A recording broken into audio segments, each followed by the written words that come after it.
included like people like Ashley and Brandon Wallingford and others who joined us on that council the second year, and they found any reason to discredit us, throw us off, kick us out, have us taken down to campus safety and interrogated for a couple hours on bogusness. They actually made, if you remember the memes story last year, a gay student was targeted by memes. I had the Ottawa police calling my house asking me what my involvement was in that. I had no involvement in that, and it was kind of ridiculous that I had the Ottawa police following me just because one student decided that I have enough time in the day with all the extracurriculars that I do to actually, go out and apparently make hateful memes of somebody on the internet. I think you should mention that that student was a Ruben Smith. And it's the free speech wall guy who tore down the free speech wall. And what you forgot to mention with that was he actually had a saw on campus. So he was walking around with a saw on campus all day, which is against, anyway. I can go on for hours. Okay. Thanks. Thank you very much. Anybody else want to comment before we, microphones, just a few people have, yeah, go ahead. Hello, my name is Rod. I'm also a student at Carleton, and I would like to share with you the story of a paper I wrote for a communications course. Communications being a department which will unironically use terms such as American hegemony and neocolonialism. They also have, there's sort of a style now where things which might previously have been termed class conflict or Marxist struggle or however you want to talk about this, and now term things like postmodern, which is shorthand for Marxist. And I've had such various things taught to me in communications classes, such as people should not have the ability to choose what they watch.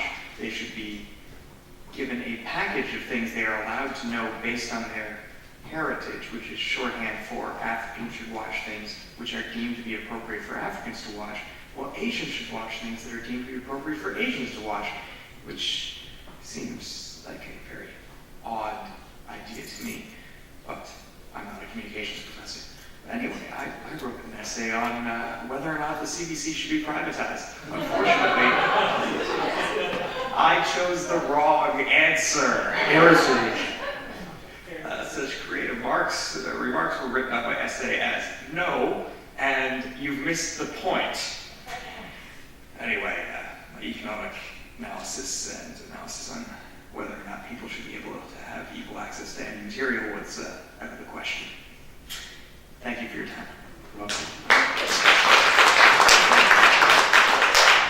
Yes, I'd just like to mention, the gentleman said that the Ottawa police interviewed. I'm retired. I was 35 years in the police. Street cop variety, not carpet cop variety.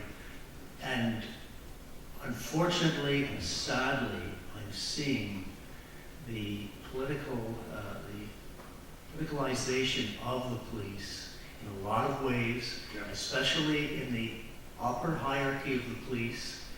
It's permeated and it's going down through the ranks. It's distressing, it's alarming. The fair and impartiality, we're starting to lose it. And you can see it in Carleton University with the pro-choice students. The police did not look good. And it alarms me, and they're losing their way. Well, a good point. And Tarek Fatah, if you know Tarek Fatah, he's a Muslim in Toronto, and he basically, what will happen is if there's a domestic violence in a Muslim family, they'll often send a Muslim police officer to a Muslim family, and you could know what happens in that case. Robert, briefly. Yes, I'm sorry, but you had a slide up there that I'd like to put back up. No, oh, that's the thing, you can't. Okay, quoting from memory, so bear with me. The guy Hamidi who thinks Islam is a liberation theology. No. I noticed, and this astonished me, so I thought I had to point it out, that he was a visiting professor from the Cecil and Ida Green Foundation, right?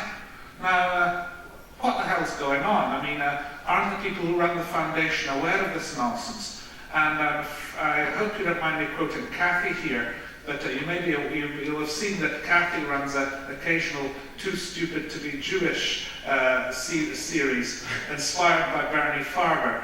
And sort of one wonders about the foundation up there. Are they aware of this guy? Political correctness goes across religion and nationality. Yes, I know, It but affects this is somebody who's calling for their destruction. Okay, So we understand. are those foundations aware? Yeah, okay, last question, and we'll go for a break. Hopefully I can reach the microphone. You want to help? Thanks. Well, some people in here know that I'm the current president of the Pro-Life Society at Carleton. I haven't had much personal heat yet, but some of the things that have stuck out to me include one of those women's rights activism projects, not just a pro-choice forum, but they held a pro-abortion forum last year. I grabbed 3 of my pro-life friends, went around debating everyone, having some friendly conversation, and one woman was so perplexed, maybe even outraged by cute babies on pro-life signs.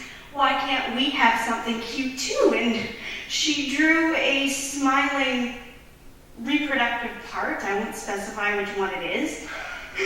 And they also have a Vaginas Against Violence Society as an extension of the Women's Center, where they do an anatomically correct, I think, all right.